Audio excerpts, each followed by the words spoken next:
काफी समय पहले की बात है। एक आदमी की दोनों पत्नियों को इत्तेफाकन एक ही दिन बेटे पैदा हुए।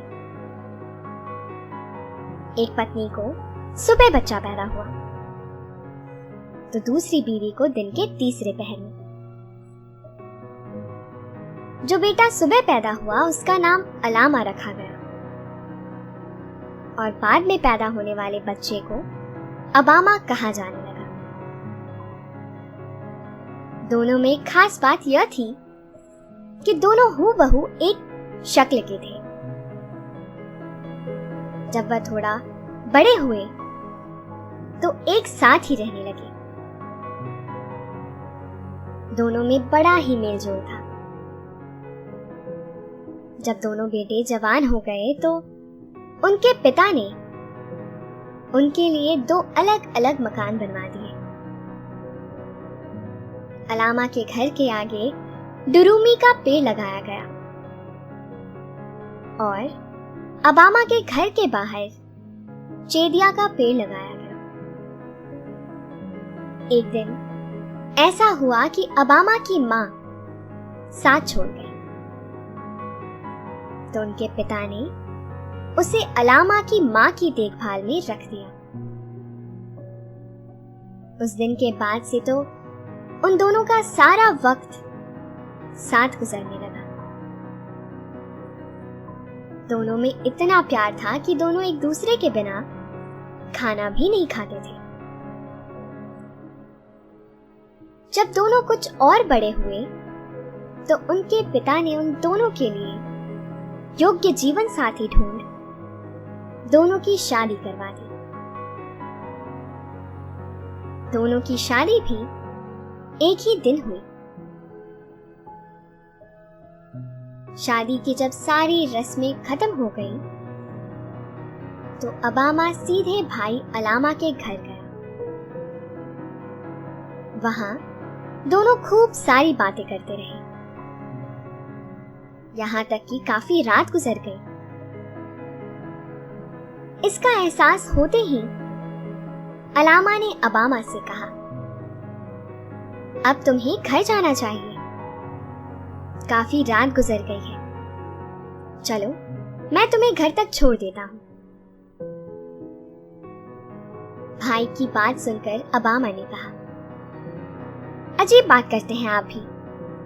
हम दोनों में इतनी बढ़िया बातें हो रही हैं और आप कह रहे हैं कि मैं अपने घर चला जाऊं। उसकी बात सुनकर अलामा ने कहा, ऐसी बात नहीं है अबामा। घर पर तुम्हारी बीवी तुम्हारा इंतजार कर रही है। मैं नहीं चाहता कि वह तुमसे रूठ जाए और यह कहे कि मैंने जानबूझकर तुम्हें घर नहीं जाने दिया। इसीलिए चलो मैं तुम्हें घर पहुंचाता हूं। अलामा की बात अबामा की समझ में आ गई। वह घर जाने के लिए मान गया। अलामा अपने भाई अबामा को घर छोड़ने गया तो खुद वहां बैठ गया और फिर दोनों बात करने में मशगूल हो गए। दोनों पूरी रात बात करते रहे, यहां तक कि सुबह हो गई और उनकी बातें खत्म नहीं हुई। ऐसा लग रहा था कि दोनों कई बरस बाद मिले हैं। अलामा ने देखा कि सुबह हो गई है तो उसने अपने घर की राह ली। कुछ देर बाद अबामा ने अपनी पत्नी से कहा, मुझे थोड़ा पानी दे दो, मैं हाथ मुंह धोकर अलामा के घर जा रहा हूं। अबामा की बीवी ने उसे पानी लाकर दिया। उसने हाथ मुंह साफ किए और फिर वह अलामा के घर चला गया। अलामा उसे अपने घर देखकर परेशान हो गया। उसने भाई को समझाते हुए कहा, तुम्हें अपने घर जाना चाहिए और अपनी बीवी का ख्याल रखना चाहिए। तुम उसे वक्त नहीं दोगे तो उसे बुरा लगेगा और फिर तुम्हारा आपस में झगड़ा हो जाएगा। अलामा के समझाने का भाई अबामा पर बस इतना असर हुआ कि वह सोता तो अपने घर था, लेकिन दिन भर वह अलामा के घर पर ही रहता था। दोनों दोपहर और रात का खाना साथ ही खाते थे। उधर अलामा की पत्नी को खाने की हिस्सा बांट पसंद नहीं आ रही थी। अलामा की बीवी ने एक दिन उसके लिए खास खाना पकाया। अलामा खाना खाने लगा। तभी अबामा वहां आ गया। उसे देखकर अलामा खुश हो गया। उसने भाई अबामा से कहा, आ जाओ आ जाओ, बहुत मौके से आए हो, आओ मेरे साथ खाना खाओ। अबामा को यह देखकर जरा भी अच्छा नहीं लगा कि अलामा उसके बिना ही खाना खा रहा है। उसने बहाना बनाते हुए अलामा से कहा, मैंने अभी दवा खाई है, तुम खाना खा लो। अबामा कुछ देर वहां बैठा। उसके बाद वह अपने घर आ गया। घर पहुंचकर उसने नौकर से अपना घोड़ा तैयार करने को कहा। जब घोड़ा तैयार हो गया और यात्रा के लिए जरूरी सामान बांध लिया, तो वह घोड़े पर सवार होकर अलामा के घर गया। उससे कहा कि वह एक सफर पर जा रहा है। उसे यूं तैयार देखकर अलामा को बड़ा ही आश्चर्य हुआ। उसने अबामा से पूछा, लेकिन यूं अचानक तुम कहां जा रहे हो? अबामा ने उसे जवाब दिया, मुझे नहीं पता कि मैं कहां जा रहा हूं, लेकिन जिस दिन तुम देखना कि मेरे घर के सामने लगे चेदिया की पेड़ की पत्तियां झड़ रही हैं, तो तुम समझ लेना कि मैं नहीं रहा। यह कहने के साथ ही अबामा ने घोड़े को एक एड़ लगाई और वहां से तेजी से चला गया। अबामा अभी कुछ दूर ही गया था कि उन्हें रास्ते में आलू बुखारे का एक पेड़ नजर आया। उस पर 2 आलू बुखारे लगे हुए थे। उसने अपने नौकर से कहा, तुम्हें वह 2 आलू बुखारे नजर आ रहे हैं ना? तुम उनमें से एक तोड़ लाओ और एक अलामा के लिए छोड़ दो, शायद वह इधर से आ निकले। नौकर उनमें से एक आलू बुखारा तोड़ लाया। अबामा ने आधा आलू बुखारा खुद खाया और आधा अपने नौकर को खाने के लिए दे दिया। इसके बाद उनका सफर फिर से शुरू हो गया।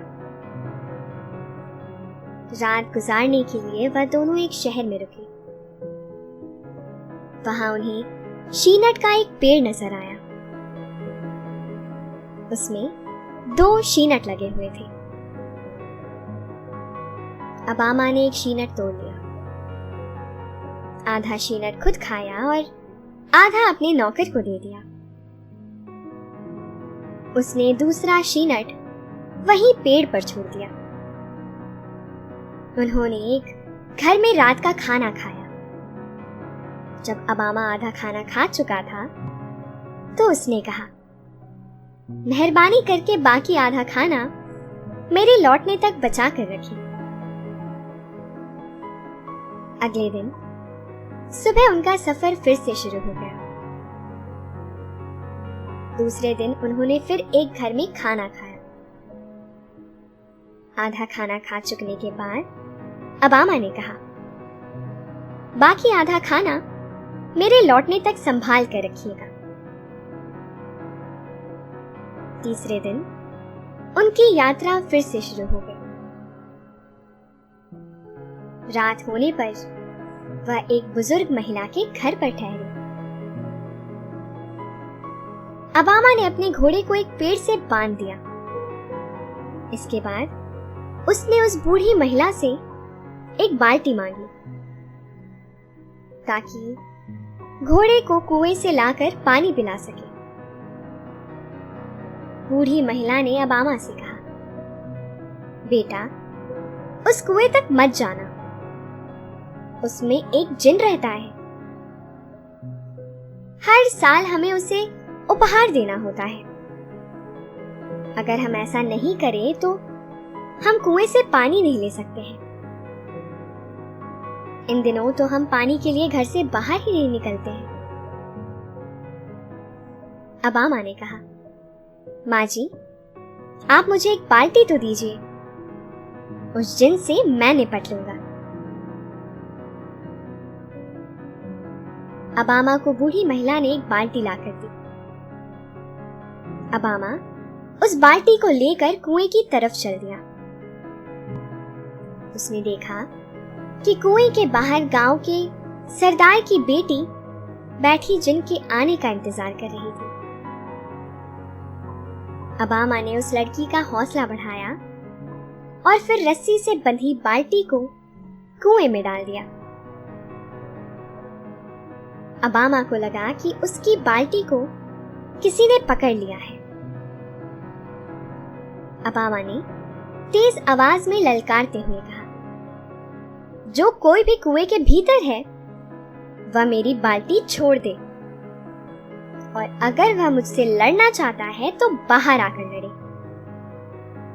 जिन ने यह बात सुनी तो अंदर से बोला, ठीक है, मैं तैयार हूं, तुम अपनी बाल्टी बाहर खींच लो, मैं भी उस बाल्टी के पीछे पीछे आ रहा हूं।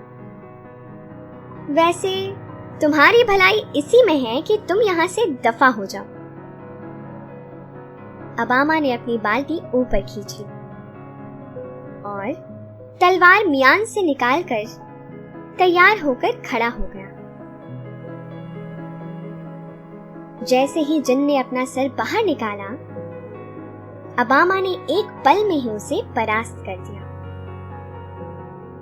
जिन जोर से कुएं में गिरा और कुएं से उछलकर पानी पूरे गांव में फैल गया। अबामा ने सरदार की बेटी को ससम्मान उसके घर भिजवा दिया। अबामा वहां से बूढ़ी महिला के घर आया और खाना खाकर सो गया।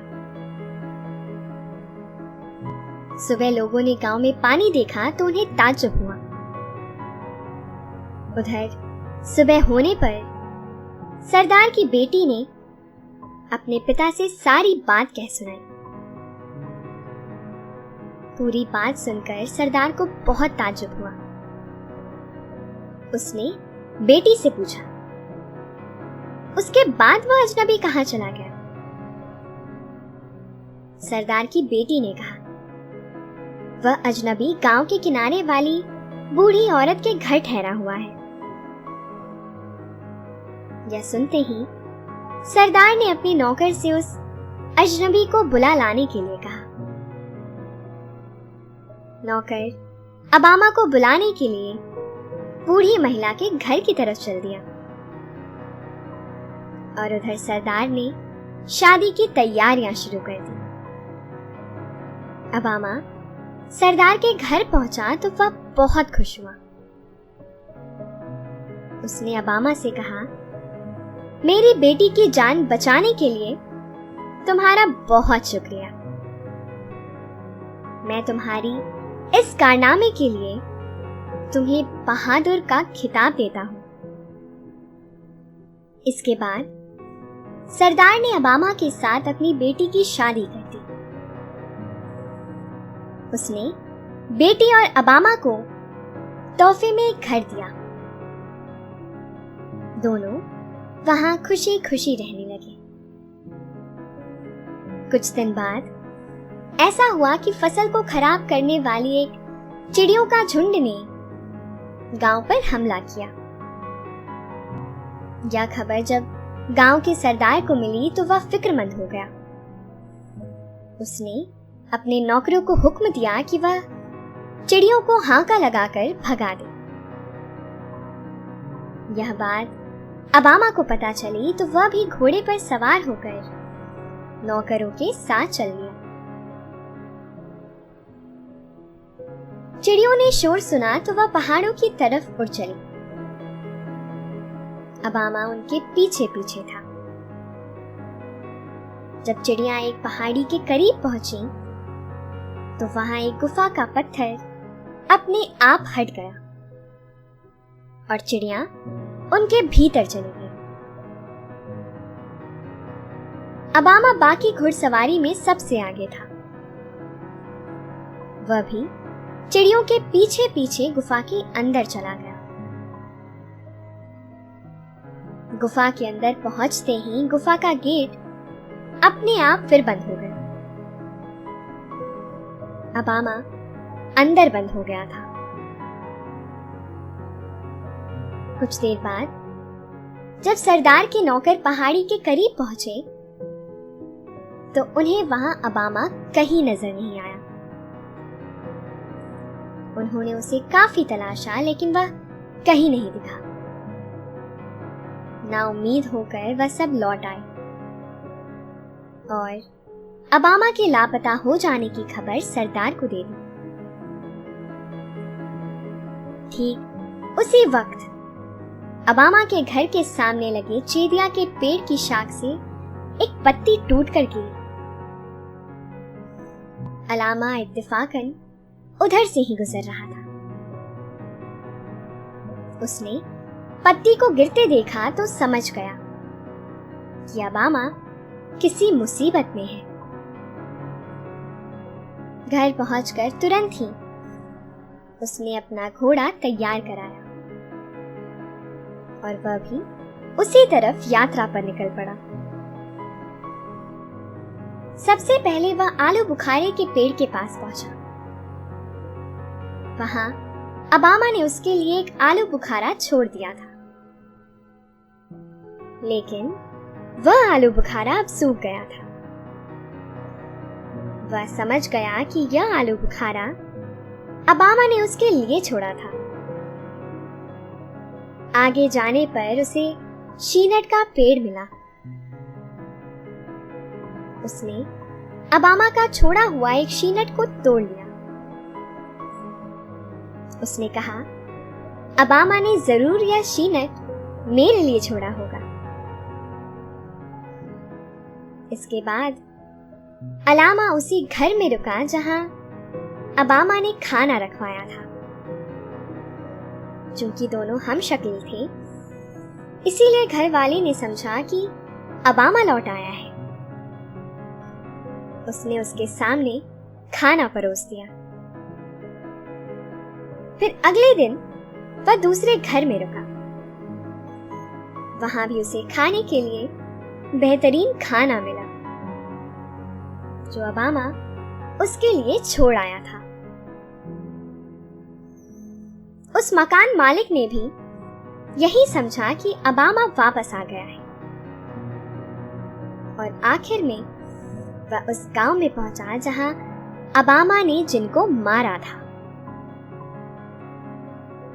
उसे देखते ही लोग खुशी से चिल्लाने लगे, बहादुर आ गया, बहादुर आ गया।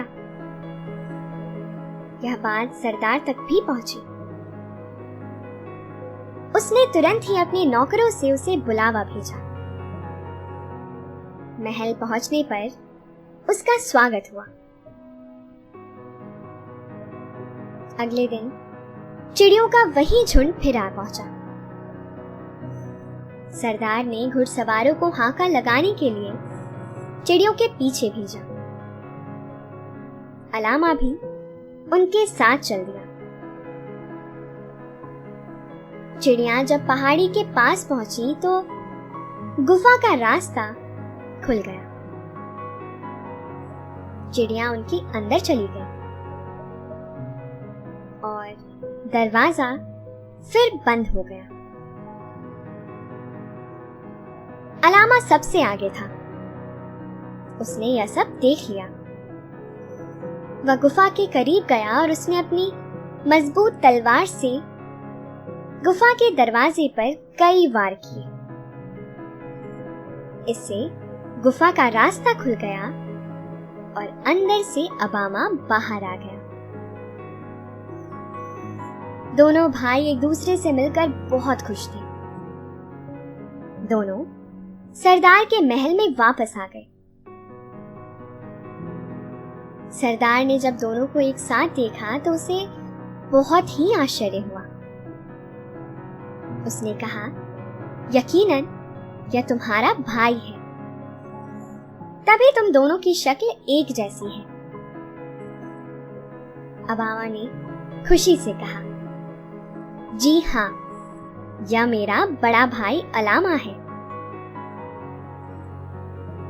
सरदार ने खुश होते हुए कहा, यह भी तुम्हारी तरह ही बहादुर है। मैं इसे भी बहादुर का खिताब देता हूं।